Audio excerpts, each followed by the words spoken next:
There's a sound you know, even if you don't realize you know it. It's that feeling you get when a hero is up against impossible odds, the sound of a dream that bends the laws of physics, or the pulse of a city about to descend into chaos.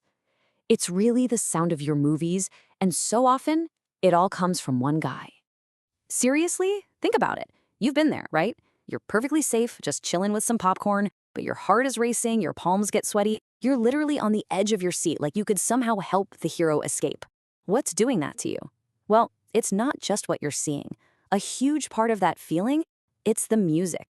And yeah, more often than not, the mastermind behind that heart-pounding feeling is a composer named Hans Zimmer. He's the creator of what we're calling the Zimmer effect, a style so powerful, so distinct, that it has totally changed how our biggest movies sound and, how they feel. So how in the world did this one composer become the essential sound for all of Hollywood? Well, and this is the crazy part, he didn't start out at some fancy traditional music school. He came into the whole scene as a complete and total outsider. You're not gonna believe this, but back in the 80s, Hans Zimmer wasn't scoring epic films. He was in the UK playing synths for pop bands. He was literally in the music video for Video Killed the Radio Star. You can look it up. But this is actually where he developed his secret weapon, learning how to blend those cool new electronic sounds with traditional instruments. And that skill, well, it changed everything when he finally got his big break scoring the movie Rain Man. And with Rain Man, he didn't just, get a seat at the table in Hollywood. No, he flipped the whole table over. He basically took a look at the rule book everyone else was following and decided to write his own. Okay, so check this out. On the left, you've got the old school Hollywood score. It's all about those huge, sweeping orchestras, right? Tons of violins and trumpets.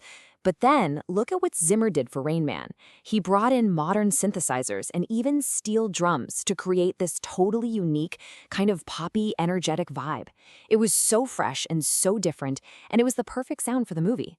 Hollywood had just never heard anything like it before. So, did all this rule-breaking actually work out for him? Oh yeah, big time. He won an Academy Award for his score for The Lion King. He mixed these incredible, powerful African choirs and rhythms with a huge orchestra and created one of the most epic and emotional soundtracks ever.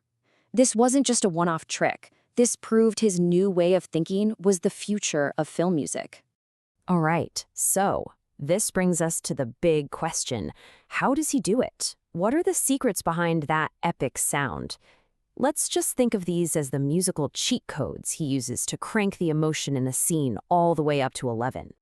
Okay, first up is his signature hybrid method. He usually starts by building the backbone of the track with synthesizers, kind of like a music producer or a DJ would. Then, once he has that digital core, he layers real, live orchestral instruments right on top of it to give it that huge, human, emotional feel. The final result is what people call a wall of sound. It's so big, so immersive, it just completely surrounds you and pulls you into the movie. Now, a perfect example of his style in action is the music from the Dark Knight trilogy. Just think about it. There are no happy, cheerful trumpets announcing the hero. No way.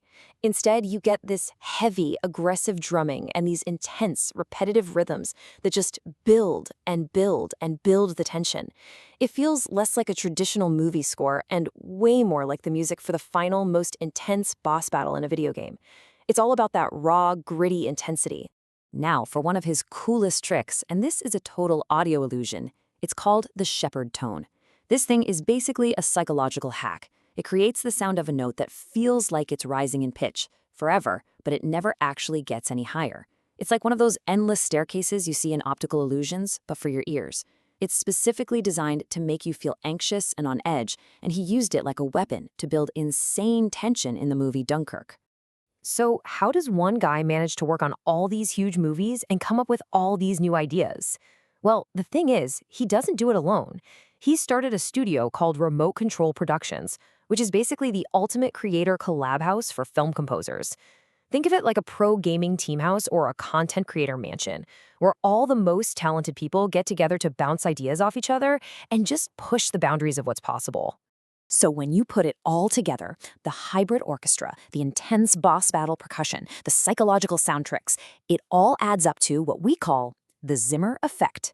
And his sound became so influential that it didn't just make him a star, it basically became the default sound for modern blockbuster movies. And really, this is the main takeaway.